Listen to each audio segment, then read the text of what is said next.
Roaring things off, Rocket Lab scheduled its first dedicated launch for the Japan Aerospace Exploration Agency, JAXA, with the Raise and Shine mission launching from New Zealand on December 5th.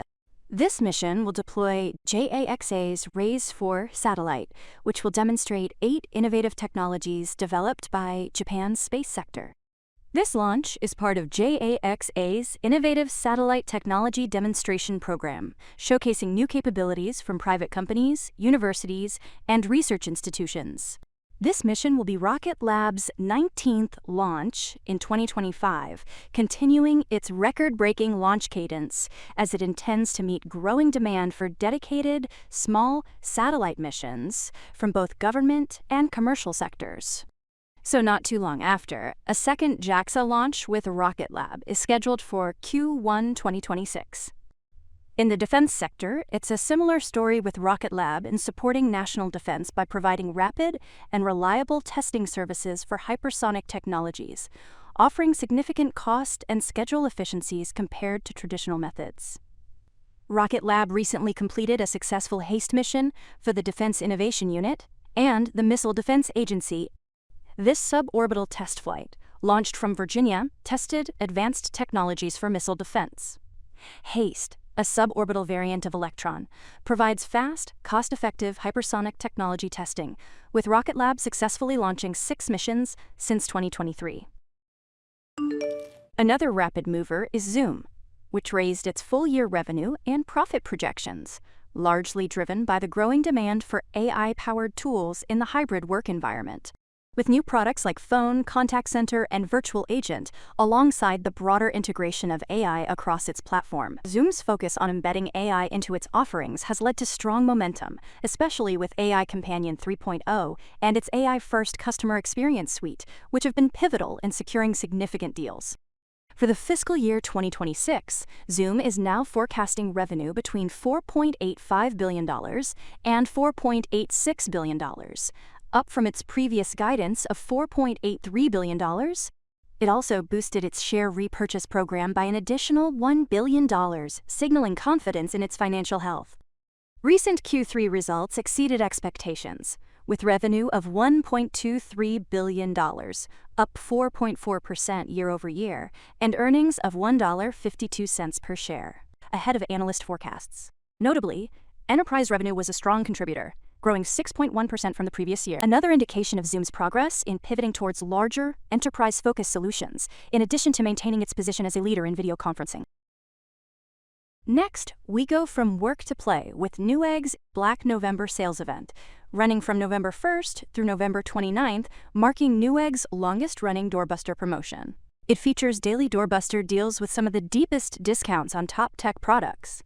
New doorbusters unlock every day at 9 a.m. Pacific Time, offering limited quantities at significant savings, available while supplies last. Once sold out, the items return to regular prices, though these deals aren't eligible for Black Friday price protection. In addition to the daily doorbusters, Newegg is offering thousands of additional deals across 5 promotional periods and extending its holiday return policy for greater flexibility. For the less tech-savvy, it also launched an early holiday gift guide, curating product suggestions by category and price to help shoppers find the perfect gift for tech enthusiasts and early holiday buyers. These deals are part of Newegg's efforts to elevate the shopping experience and cater to early shoppers seeking the best tech deals before the holiday rush. The event also introduces more daily doorbusters than in previous years, with up to 4 items featured per day for a limited time, extending the promotional period through December 2nd. With a focus on PC components, gaming, laptops, smart home tech, and more, Newegg is carving out its spot in the holiday tech shopping arena. Continuing on with tech and gaming, Corsair Gaming will present at the UBS Global Technology and AI Conference on December 3rd in Scottsdale, Arizona. CEO Thea Lei and newly appointed CFO Gordon Mattingly will discuss the company's financial results, growth opportunities, and business trends with institutional investors. Corsair's presentation comes at a time of mixed analyst outlook, with B. Riley acknowledging Corsair's leadership in gaming gear, but expressing concerns over its smaller presence in the console market compared to competitors. Corsair has been active in expanding its brand, recently launching a Black Ops 7-themed product lineup in partnership with Call of Duty, offering exclusive products like custom controllers, headsets, and gaming PCs. Spanning product categories across Corsair's sub-brands like SCUF gaming controllers, Elgato streaming gear, Origin PC systems, and Corsair accessories. Next to remember is SanDisk, which surged after the announcement that it will be added to the S&P 500 index, effective November 28th. The flash memory maker will replace Interpublic Group, ticker symbol IPG, which is being acquired by Omnicom Group. On top of this index inclusion, SanDisk's November 6th earnings report exceeded both earnings and sales estimates.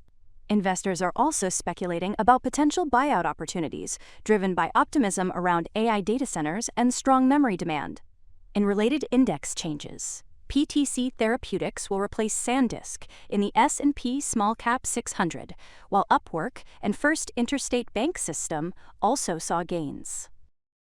Down to AT&T, which could be completing a double bottom, helped by the broader market rebounding and its completed deployment of mid-band spectrum acquired from EchoStar, boosting 5G speeds by up to 80% for mobile users and 55% for AT&T Internet Air customers. The new 3.45 GHz spectrum is integrated across 23,000 cell sites in 48 states, excluding Alaska and Hawaii, enhancing 5G connectivity in over 5,300 cities.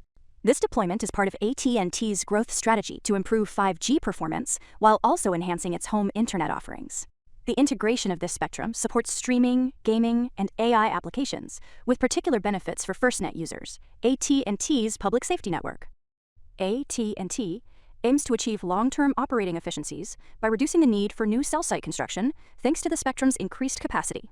Its expanded network now combines mid- and high-band spectrum, enabling support for next-gen applications like AI devices and enterprise edge solutions. For more on stocks and crypto, follow Ascencore. See you next time.